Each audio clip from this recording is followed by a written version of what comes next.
Well, hello and welcome to another edition of Archeryshack Shop Talk.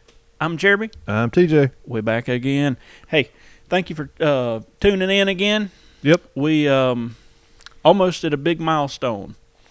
We're almost at a half a year of doing this every single week. So thank you for listening. We got a giveaway happening pretty much next week, but we'll talk about it at the end of the podcast. But it'll be our big half a year debut, so that's pretty cool. Doesn't seem like it's been that long that we've been doing this. It really don't. It is crazy. Yeah, it is. I guess we just got into the habit of doing it, Mm-hmm. and it's just worked out. And y'all have listened, and y'all have. I enjoy doing it. Yeah, I mean it's pretty fun. Something different, not the usual same old crap. So. Yep. Thanks for listening. Trying something a little different this time.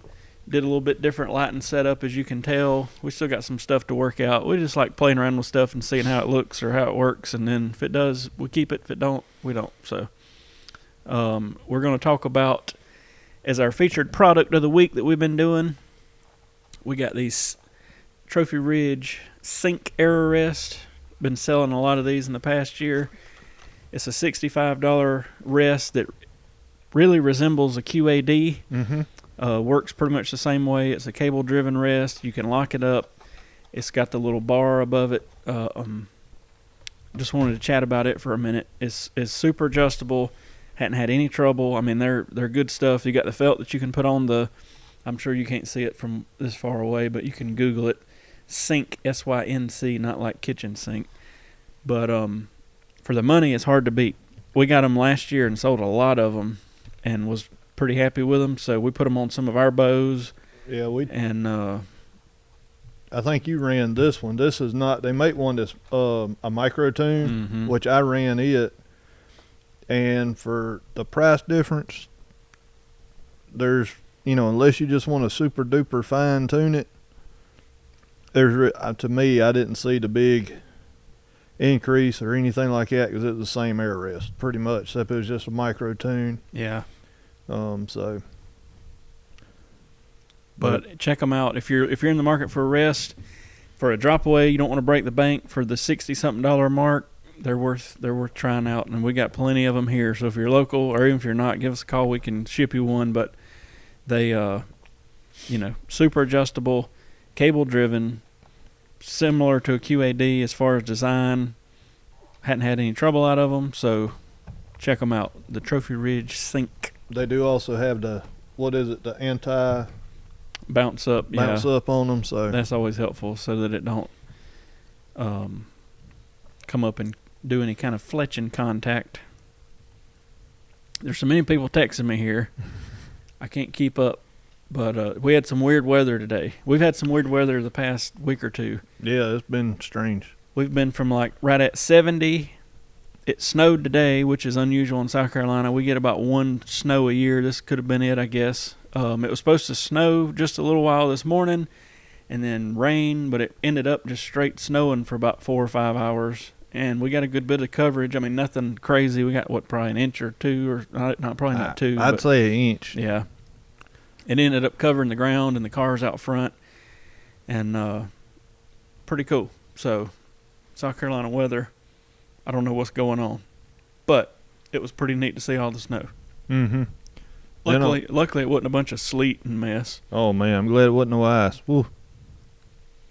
But let me answer this text. I feel like today, I guess everybody's stuck in from the weather, and I've got like 12,000 messages asking about different stuff. Yeah, I mean, I don't even think we had any snow last year at this time. I don't think. I don't think so. Did we get snow last year?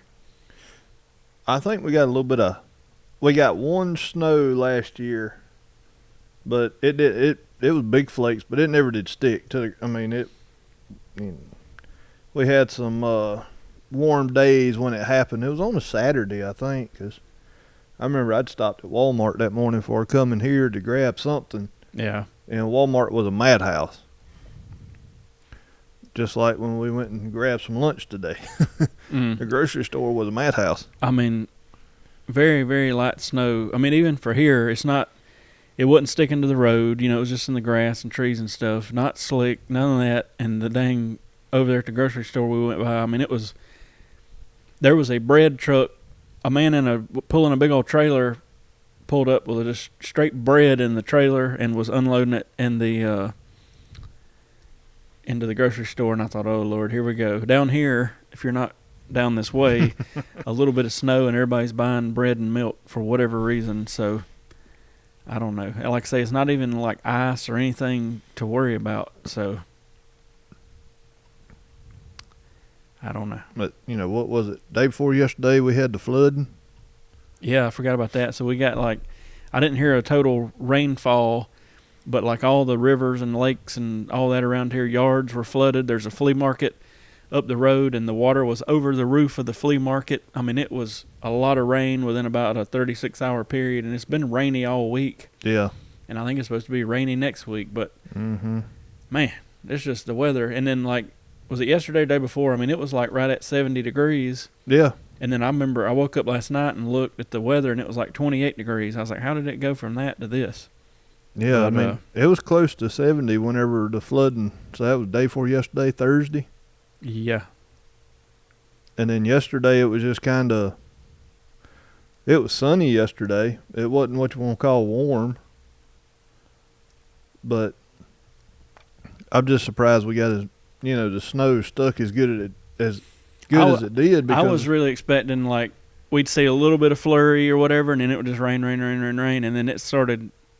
I got here to 10:30, and it had just started really snowing, and I remember we were kind of watching the door, and a couple people were in here, and I was like, good Lord, this is something else. But anyway, so hopefully y'all's weather's not as crazy as ours has been. I'm sure if you're up north, you've got some serious snow going. Oh, yeah. And we're right near the Georgia line, of South Carolina, Georgia line here. Maybe we should start a band, South Carolina, Georgia line, but we won't have long hair or nothing. Yeah.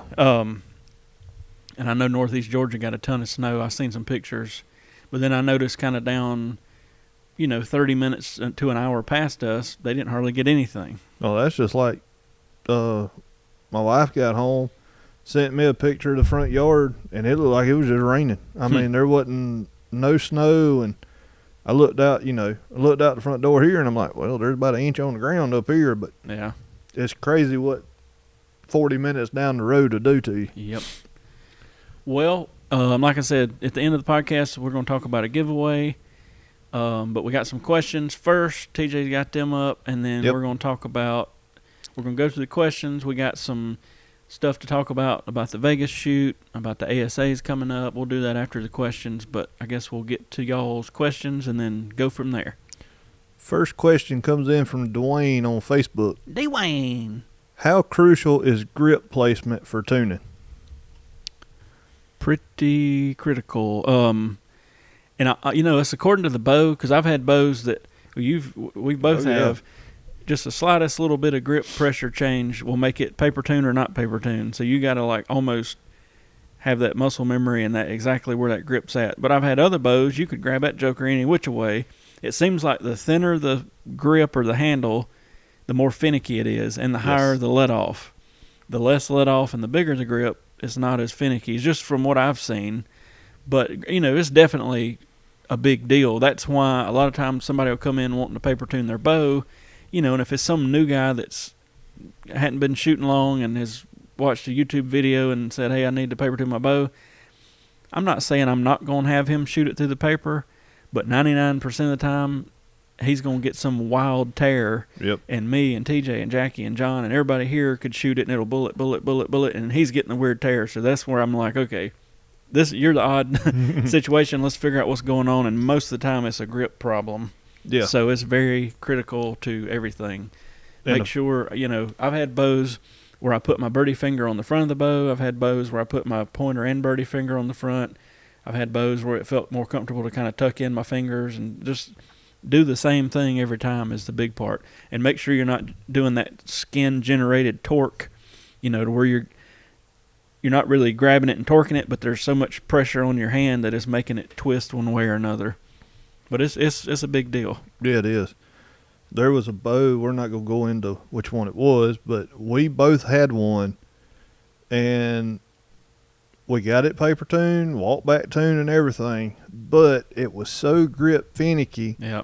Normally, I don't have a up down issue when shooting 3D or anything. Normally, it's a little bit of left and right, but that's normally me. But I mean, I'm talking big difference, like 4 or 5 inches left or right. Yeah. And it was a bow that me and you both could shoot the crap out of it, sit it down for a couple of days, pick it back up, and be grouping 2 or 3 inches right or left, and not honestly couldn't hardly figure out what the problem was, except for it was one of the first higher let off bows we had tried. Yes. And it also had that thin grip. It so did. I don't know. It's just making sure, and certain bows work for certain people. You know what I mean? Like, me and you both didn't get along with that particular model. I had one that I completely had to change my grip up to get it to tune. It would not shoot with the way I grip any other bow I pick up. Yeah. Any other bow I pick up, my same grip works, everything. This one bow, I don't know what it was, but I had to change my grip up for it to shoot. Or tune, I should say, not shoot. I mean, tune. not that I'm gonna chunk a bow like that, but if I got to really change up a lot of stuff, I usually just don't get along with it because it's like I just got this certain feel, and I don't know. But like I say, grip's a big deal. And both bows were tack drivers. Oh yeah. I mean, they shot extremely well. It's just a grip thing. Another example, like grip placement and everything. I shoot with a wrist sling. You don't. A guy dropped the bow off here the other week for a tune-up, and you shot it through paper, got a bullet hole. I went back there, and we was just trying to confirm to make sure. Mm-hmm. And I'm like, I'm probably going to get a low tear because it doesn't have a wrist sling on it. Sure enough, I had a little bit of a low tear, but I could call it because I always want to drop that. I just want to drop it because I feel like I'm going to drop it without a wrist sling. The reason I used to always shoot a wrist sling on everything, and I forget what bow it was. This was 7, 8 years ago now, 6, 7, 8 years. That wrist sling would hit the riser, even though I had it over my wrist, and every time I'd think my stabilizer was loose. And finally, I figured out it was that wrist sling smacking it, and I was like, screw this, I'm taking the wrist sling off, and I don't think I've put one on other than a hunting bow since then, but it kept making me think something was loose, so I was like, this thing's coming off. And that was it.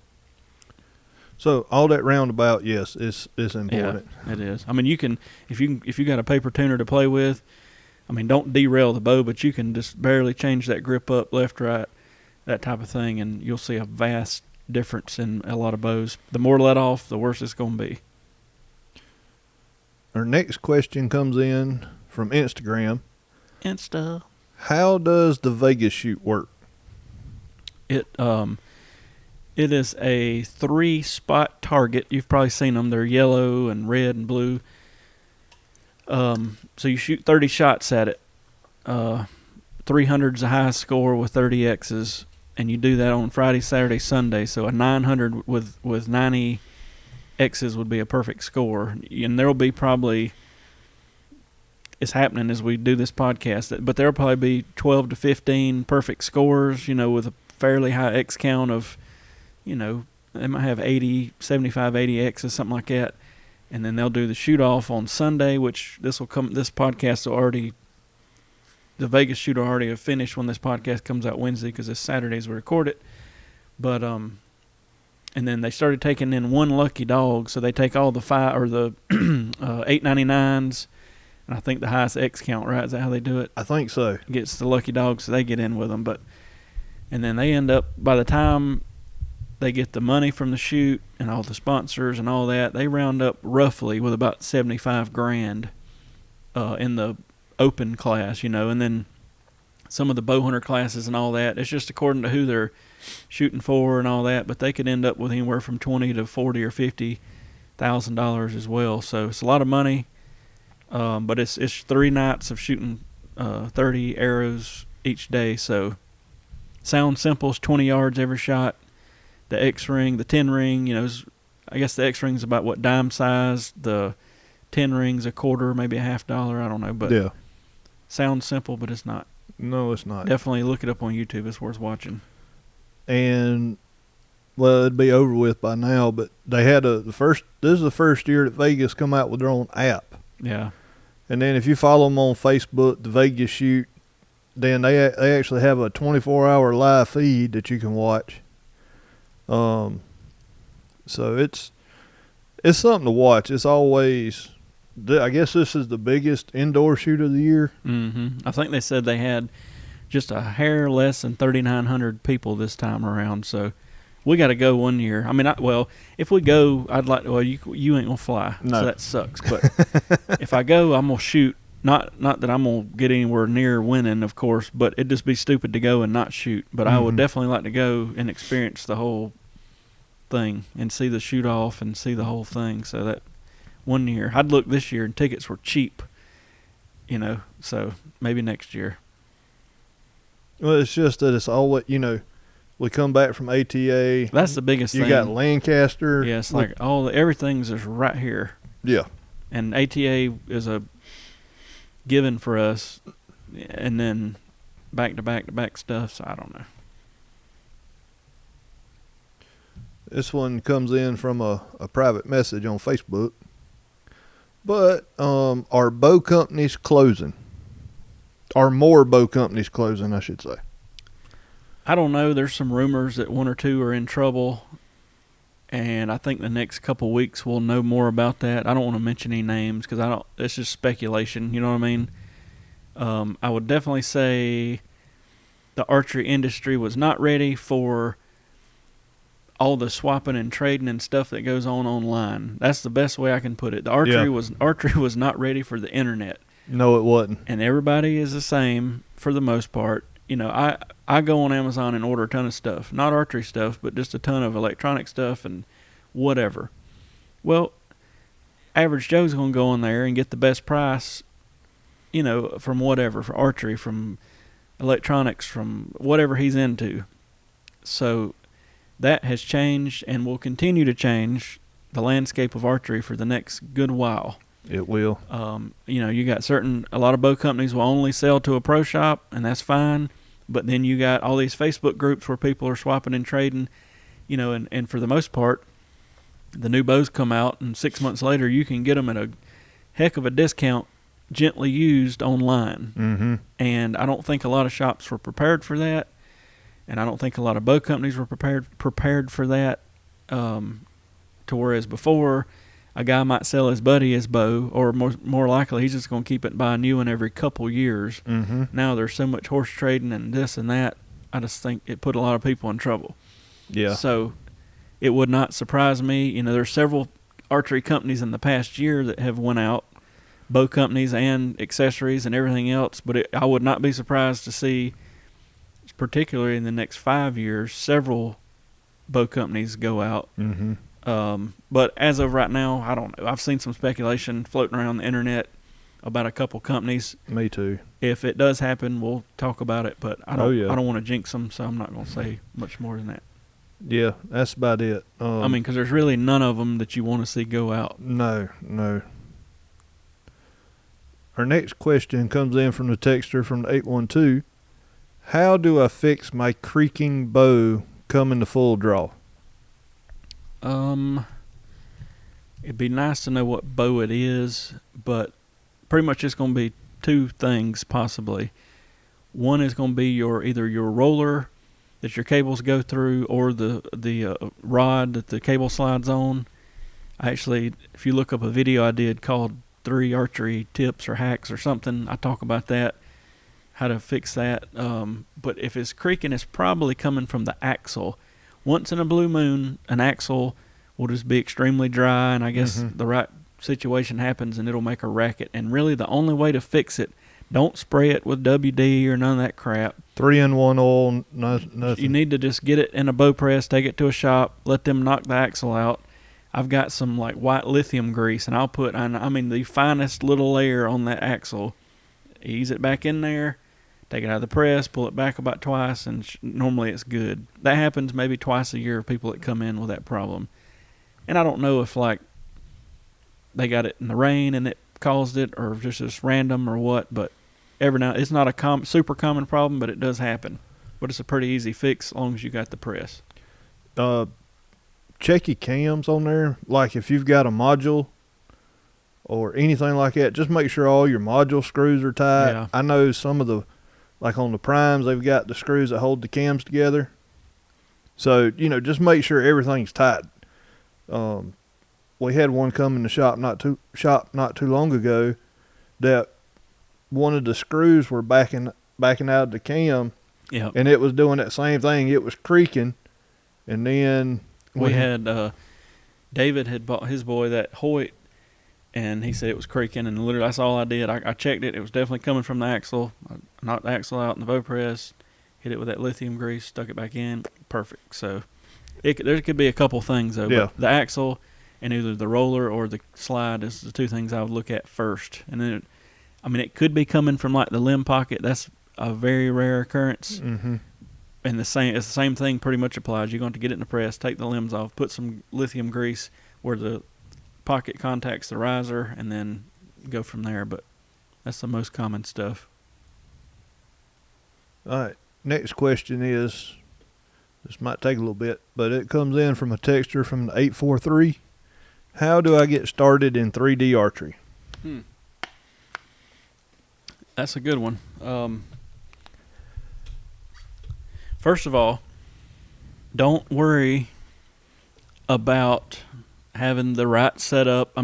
No. Just take whatever you got. I guess the best advice would be two things. One, to either just Google your local archery club, see what's around you, or go to your local shop, and I'm sure they can point you in the right direction. The next thing would be, either if you go to the shop, just be like, hey, I'd like to get in shooting 3D, or is anybody going, can I shoot with y'all? Or, you can always, and we've done it before, just show up at the club. I've had to shoot, didn't have anybody to shoot with before. I just show up at the club. You'll see don't pick like some massive group, but you see a group of like two dudes, and they might need a third shooter, and just be like, hey, I've never done this before. You mind if I shoot with y'all? And I guarantee you 99.9% of the time, they're going to say, heck yeah, come on. Yep. And you will learn more from just jumping in and shooting with people. And it don't matter. You're going to miss targets, and you're going to misjudge if you have to judge, and all this type of thing. You have to learn the targets, but just that's the best way I can tell you. Yep. If you're worried, you can always order you up a 3D target and play in the yard a little bit before you go, but you really don't have to. Mm-mm. It's there's classes for every, for the most basic bow hunter setup all the way up to the fanciest stuff. So it's not like you're going to be shooting against the best of the best. They're going to put you in. Usually the new people we take with us, we put in bow hunter novice, which is like, I think it's 30 yard max. It's according to what club you're at, but like 30, 35 yard max. This, so they try to keep it simple and semi easy. But that would be sort of my advice. Just reach out either through Facebook or call your local shop, or if you can find a local club and just say, hey, I'm new, I'd like to get into this. When you're having to shoot, can I come and shoot with somebody type thing. That's one of the cool things Russell used to do, was he would have people, I guess you'd say, helping him there. I forget what he called them. He called them like range officials. No. God, I can't remember what he called it. But in other words, there would be 3 or 4 people there to where if a new guy come in and said, I've never shot before, and that he would be like, here, I'm going to send TJ with you to show you the ropes, and he's going to shoot with you. Y'all, and you would take the guy and show him. That's how Kim told me how she got into it, I think, was she showed up over there, and he said, here, you shoot with him. And, she did that a time or two, and they kind of became friends, and then she went from there. So, yeah, that's a cool idea. Don't worry about your setup. No. Nobody's going to judge you on what bow you got, what arrows you shoot. Ain't nobody going to judge you. Good grief, I started out with my hunting bow. I think almost everybody did. I do too. And even if you got a recurve, there's a recurve class. Yep. Meet up with some recurve folks. Just there was a guy. Actually, this happens a lot. People will get a recurve here, or come in with one. And we shoot a recurve, but it's not what we focus on, you know. Yeah. And I'll tell them, hey, there's about 3 or 4 people that come out here and shoot at our shoots that are recurve people. If you want me to, I'll kind of get y'all hooked up and let you know what time they're going to shoot the next time we have a shoot. And I don't know how many times they'll take a person or two kind of under their wing and go shoot 20 targets. And that person will learn so much stuff from them just about shooting and about 3D and about everything, you know, in that hour and a half, 2 hours than I could ever just sit here and try to talk about. Yeah, talk about. So anyway, just club or shop. Talk to one of them. You know, yeah. And then just kind of ask what the rules are. You know, some classes you could use rangefinders as a known, and some of them you can't use rangefinders. You know, just kind of ask, you know, go to your shop or go to your local club and just ask them. They'll be glad to help you. Oh, yeah. So, in other words, just join in the fun. Mm-hmm. Okay, our next one comes in from a texter into 423. Can you explain what people mean by the valley of a bow? So, let's talk draw cycle, which is when you grab your string and go from static to full draw. You know, you got it loads up, and then it drops off in poundage, and then there's that tiny little section. Usually, it's like a 1 to 2 inches section before you hit the back wall. When there's not much weight, that's the valley pretty much, you know. So you got it back, you're over the big hump of pulling it back, and then some bows, most of the time speed bows, have a very short valley, so they're ready to jump at any moment because they're so fast. Then your higher let off, kind of easier shooting bows have a big valley, and they dump over, and you're like, wow, I could hold this thing forever. Yeah. Most tournament people like a short, low let off type of valley, not for the speed, but to keep you honest on your form. And most hunters like a bigger, you know, more let-off type of valley, limb stop feel is what I call it, to where you can kind of hold it back forever. But a lot of bows now have a adjustable stop, so you can give it, like with these prime bows we're selling, I can move that draw stop and give it a big cushy valley, or I can put it on like 60% let-off to where it's just ready to go with hardly no valley. So it's just according to your preference. Mm-hmm. But that's the valley. And then the back wall is when it stops and you ain't going no further. All right, and this is our last question. It comes from Paul on Facebook. How should I treat my bow after shooting in the rain? That's actually a pretty good question. I don't want to say I hate shooting in the rain. It's just a mess. It but, is. And we've done it plenty of times in hunting situations and tournament bows. But I would definitely advise, you know, when you get back, take a rag, wipe. If there's any water on it, wipe it off. Anything where there's some sort of bare metal exposed will rust, of course. So like your sight screws and this and that, wipe it off. What I would probably suggest doing is taking you a rag. Don't coat it in like WD-40. Get you some odorless oil, you know, oil if you're not from around here, that you would use on a gun or something, and you know, lightly coat that rag in it and just kind of go over all the metal stuff on your bow. That's kind of what I do. And then if you got a sight tape on if you're shooting a single pin, check that sight tape, because I've had water get up under them and they fall off or they smear or whatever. Check that out. Wipe all the metal stuff off. If I know I'm going to shoot in the rain, I'll usually wax up my string real good to try to make sure it don't try to hold any water, you know. But, you know, maybe kind of re-wax your string, check your string out. That's pretty much it. You know, if you got a scope, you know, you're going to have water dots all over it, clean it. But as far as the bow itself, you don't need to, like, I hate when people come in and they didn't WD'd their cams or something. Don't spray any kind of, because all that does is attract dirt and stuff, and you're going to cause a problem. There's already enough lithium grease in those bearings and axles. It's like a self-sealed bearing. It don't need anything, so leave it alone unless you're having some kind of problem, and then we can talk. But that's pretty much it. You know, get the water off of it. You know, if you got a drop away, you just don't want water sitting in it or anything. No. Wipe it down. That's about it. I wouldn't get too crazy. No. I mean, you can get those little, I had a bunch of them, the little rim oil, just a little, kind of like a moist towelette, except it had the gun oil on it. You can take one of those and just wipe all your metal stuff down as far as your rest and stuff. Be sure not to put it back in a bow case, because if it's a soft case or a hard case, that water that's been in there is dripped into the foam. So, put it up on a kickstand or something like that. Just let it sit, air dry. Stay away from your cams and, your axles and the bearings and stuff. It'll be fine. And just let everything air dry, and then once it's dry, you can put it back up. But yeah, that's pretty much it. Nothing. Some people I think you got to tear them down. Nah, you're good. We went. The one that really sticks out to me is we knew we were getting into it. It was the middle of the summer. We went up to Kiwi and shot, and I think it was only 15 targets or something. It was. And we just knew we're gonna walk out of here drenched head to toe. And it's happened twice that I can think of. Yeah. I mean, if you get a little bit wet, I don't worry too much. But in that case, I mean, everything was drenched. So I kind of came back and wiped everything down good. And we had, if you're shooting a tournament setup and you got an electronic light for your fiber, you need to have a bag, of course, or something on it. And we did.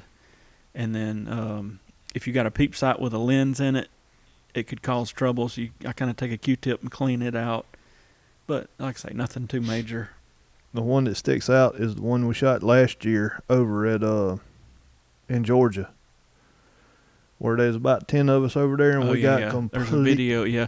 And we thought the weather was acting like, it might drizzle a little bit, and we got over and the bottom fell out on about target 2 or 3. No, we got to the back. That's right. That's when it really fell out. It fell out on the back side because they had 3 targets in a circle. And you come out, it was in and out. I did the video on it, if you look on the YouTube channel, and I did some slow motion, and you can just see water droplets and stuff just flinging off the arrow and the string. It's pretty cool. Yeah.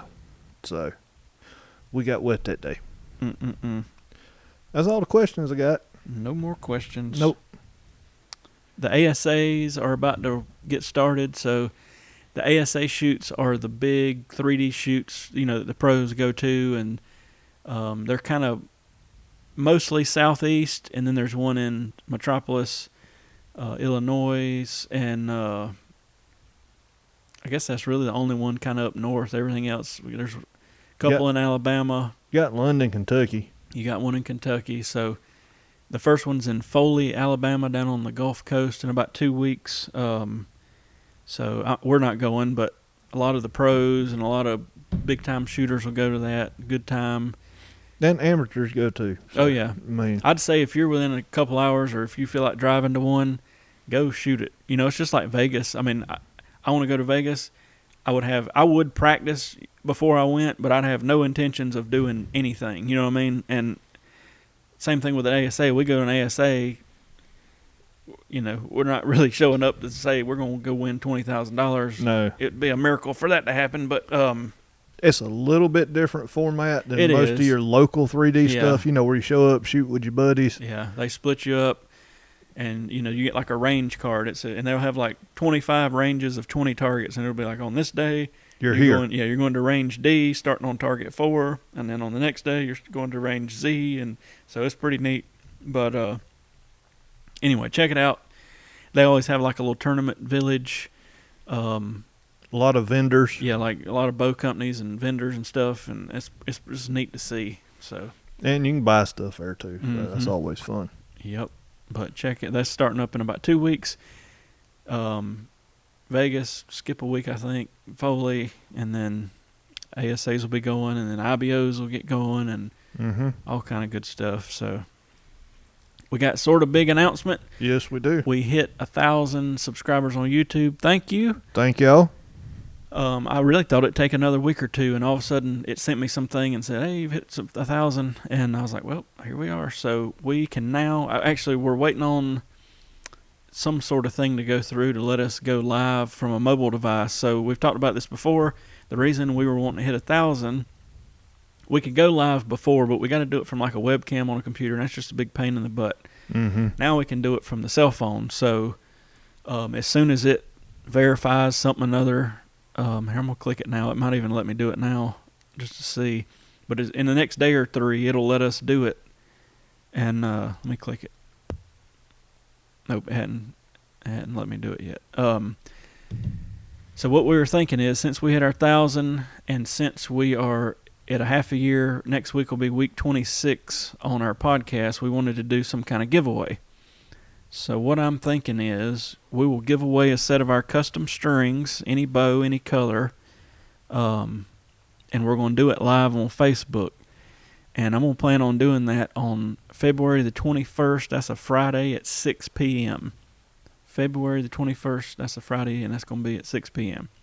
And we could possibly go live on YouTube if we're able to at that point in time. Yeah, that's my plan. I'm going to go live on Facebook and YouTube. And so what I'm thinking, the easiest way to do this would be is since most of our viewers see this on YouTube, on this particular podcast, comment a number. And what I'm going to do is I'm going to go on random.org live, and if you don't, before you comment a number, make sure somebody else hadn't picked that number. And if somebody's, I'm going to pick whoever picked that number first. So if TJ, I mean, of course he won't be in it, but if he put 15 and then I put 15, 3 comments down, well, he would get it because he was first. So make sure you don't comment a number somebody else has already commented. Let's say between 1 and 150. I don't think we'll have over 150 people comment, and that'll give us a week or two to get some comments. But go under the comments on this podcast and just put a number. We'll go live. I'm going to go on random.org, and it'll let me it'll randomly select a number between 1 and 150. Boom. We'll see who it selects, and we'll keep clicking until we get somebody, if we don't get somebody's exact number. What's the cutoff date? That way we can just go ahead and throw it out there. Yeah. Let's just say that we're going to go live the 21st at 6. Let's say the 21st by 3 o'clock. That way we can get everybody's stuff wrote down. Yep. So do it by the 21st at 3 o'clock on this podcast. I may say it on next week's podcast, but the comments got to be on this one on the YouTube channel. And we'll go live. And that is Eastern Standard Time. Yeah. We'll go live, and somebody will get them a good set of strings. So you'll pretty much get a $100 set of strings and cables shipped to you for free, any color, and we can talk about all that later. But and I still need to do a video and do a podcast talking about our strings, because we do a lot of strings, and I feel like I don't talk about them a whole lot just because there's other stuff in the shop going on, and the strings are like a constant thing, and I just don't bring it up a lot. But we'll do something about strings sooner than later. But anyway. And plus, we like hearing your questions because it keeps us on track instead of us running down a rabbit hole. Yeah. So we enjoy the questions y'all send in, and kind of keeps us on our toes too. Oh, yeah. But anyway, so that'll be cool. We'll go live a couple places, and we're still talking about what to do now that we can go live, or we're about to be able to go live. We want to start doing like a live feed one night, but we just don't know what format to do it, because if we're in the shop doing something, the sound's going to suck. Yeah. But we're already doing a podcast, and we got a nice sound set up, but I can't use this particularly for a live feed either. So I don't know. We're going to come up with something and probably change around our schedule a little bit, still do like a tune-in video that comes out on Sunday, and then maybe a Tuesday, Thursday have a podcast and something live. And we may change it up every week. We may have like a week where we're working on arrows, and then a week where we're doing bow setup or whatever. I don't know yet. We're thinking on it. So y'all send us some feedback. What do you want us to do on whenever we go live? What you want us to do? Or? And the other thing that's hard about a live feed is it'll have to be in the evening, particularly probably at 6, so we can kind of lock the door and don't have walk-in traffic and be in the middle of it, and people come bouncing in needing something, and we have to stop. So it'll probably be one evening or at about 6 we'll pick, and then, it could be a plethora of different stuff we do. Yeah. I'm just trying to not make a crappy live feed by not having decent sound and all that stuff. So we'll ponder on it. If you have any ideas, let us know, but we'll come up with something. It could be a product review every week, or it could be we kind of do that in the podcast. We could change that up. Yeah. I'm not against just changing it up every week. Well, here's how we set up arrows this week, and here's how we, we'll figure it out. So thank y'all for letting us hit 1,000 subscribers. But we'll be able to do that from the cell phone, and that'll make it a whole lot easier than trying to set up some webcam mess. But hopefully the giveaway helps, and we'll probably do some more giveaways. Half a year, 1,000 subscribers. Yep. Reinhardt R100's coming up, and the Total Archery Challenge is in May for us. There's a bunch of different Reinhardts and Total Archeries, but we go to the Reinhardt that's in Homer, Georgia. It's about an hour away for us. And we go to the Total Archery Challenge in Belvedere, Tennessee. And that's about, what, 6 hours, 5-6 hours? Yeah. I'm ready for the R100, and the Total Archery is one I'm looking forward to this year. I think it's probably one of my favorite shoots to go to. Yeah. As far as I guess you could say a non-competition. Mm-hmm. Well, it's fun because it's really just for fun. Yep. But it's some neat longer shots with weird angles, something we wouldn't get to shoot around here. Yeah. So. And the same thing with the R100. You know, you got the African course side of it where you shoot the giraffes and the elephants and everything. You just don't see them targets every day, and you do get some longer shots. And those are probably my two favorite, but I think Total Archery is over the R100 in my opinion. As far as fun. I mean, I remember like the first year we went to the R100, it was neat. Yeah. Although we did get stuck behind a lot of people. The only thing that kills me about that R100 is if you go on Saturday or Sunday, people come in and want to cut to the neat targets. You know what I mean? Yeah. Here we are. We've been here for 2 or 3 hours doing the right thing, starting on target 1, and then here comes 20 people that cut, and then here we wait another 30 minutes or whatever between targets. A couple of times I've got pretty ill because of that. But we learned around here they open it up on Friday, so we go on Friday, and there's hardly anybody there on Friday. But I think it's changing those. I think everybody's figuring that out. Yeah. But, you know, I think we're just doing the one day this year, the African side. Yeah. We've done it a couple years in a row where we shot both sides, and you know, there's nothing wrong with the American side of it or anything like that. It's got some neat targets and stuff, but, you know, it's more or less heavily like deer and turkey and hogs and, you know, stuff you get to shoot at just about every weekend around here. Yeah. Well, not every weekend, but when there's a shoot going on. But if you haven't went to one, you need to go. They do all kind of giveaways, raffles, and stuff like that. Oh yeah, you can win all kind of targets and all sorts of stuff. And then, I mean, we've probably talked about it before, but you know they got the freaking giraffe target, and they have to bring a ladder out of the woods, you know, like a 10-foot ladder for somebody to go up there and get the arrows out. That's how tall just the vitals are on this thing. You know, there's an elephant, there's a rhino, there's all these big targets that you'd never get to shoot anywhere else. And then they have some novelty shoots. We shot the team shoot that one year. That was fun. It was all unknown yardage. It was 10 targets, and it was fun. They have the Iron Buck Challenge.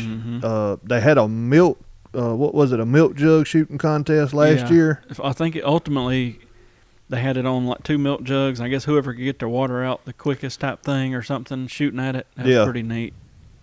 But yeah, it's just some fun stuff. So Total Archery Challenge the same way. You can win it. You can win a truck. Yeah. I mean a decked out truck that they use. They don't abuse it or anything like that. It's a nice truck. It's normally a caribou or an elk somewhere right around 100 yards. And if you hit a 12 on it, your name goes in the hat. And I think from all the shoots this year, I don't think there was maybe but 10 or 15 people. I could be wrong. I can't remember. It's been a while back now. I don't think there was that many. Yeah, I mean, it wasn't not many as you would think. Yeah.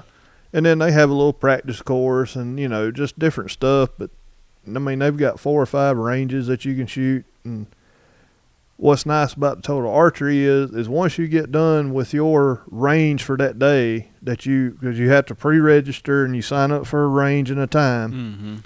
Well, once you get done shooting, they have a little vendor area too. You know, you could grab a hot dog, hamburger, or whatever. You could go shoot another course if you wanted to. Yep. So, you know, that's neat. And it's just, like I said, I think we're going to see a shift, and we already have, of people wanting to shoot competitive ASA style stuff to more of the Total Archery. Like, let's go into the woods and make up to 80 and 100 yard shots in rough terrain and just test our skill, but score don't really matter. We're just there to have a good time. Yep. There's a lot of people that attracts. You know what I mean? There's still a part of me, I want to go shoot tournaments and see how I stack up against people. But also, I have a hell of a time shooting stuff like that just for fun. You know what I mean? So, I'm in the same boat as you. I really like the competitive side of it as far as ASA. I don't know. It lets me know where I stack up against people, and I know there's people better than me, and I know there's people worse than me. Yeah. I have a bad day. Everybody's had bad days on the range. Yep. Everybody has. But, and then again, it's also nice to kick back and just say, hey, we're going to go keep score, but it really don't matter. Yep. Yeah, I think the last day, Total Archery, last time, I don't think I even kept score. Just shooting for fun. I started trying to find my scorecard. So I think I kept score for about 5 targets. Yeah. I'm like, okay, I've had enough of this. But I guess we'll wrap this up. Thank y'all for listening. Definitely go comment a number between 1 and 150 in this YouTube video. If you're listening and you're not on YouTube, jump on YouTube, find this video. It'll be podcast 25. Comment a number. Try not, like I say, look and make sure you don't comment somebody else's number, because whoever said it first is going to get it. But we'll draw for those set of strings. And then maybe once we hit a year, we'll do a bigger giveaway. But thank y'all for listening. Thank you for letting us hit 1,000 subscribers. Yep. Thank y'all. If you're new to our situation, our channel here, hit subscribe, give us a thumbs up. And if you have any questions, comment below. You can text your questions to 843-560-9898. You can get on our Facebook page and message them to us, however. But thank you for sending them in every week. And we both get a lot of feedback of, hey, why don't y'all talk about this, or we like this, or we're new, and people call the shop. So it's pretty neat how this thing's turned out. Oh yeah, we got people from Ohio. We got a guy calling in from Ohio. He found us by watching our YouTube videos and podcasts. It's just amazing of people call and say, hey, I watched y'all's tuning videos and podcasts. Yep. And, they're Ohio or Colorado or somewhere, and I'm like, darn. Well, we'll see y'all next week. Yep. Y'all have a good week. Thank you for listening. If you're in the car, drive safe.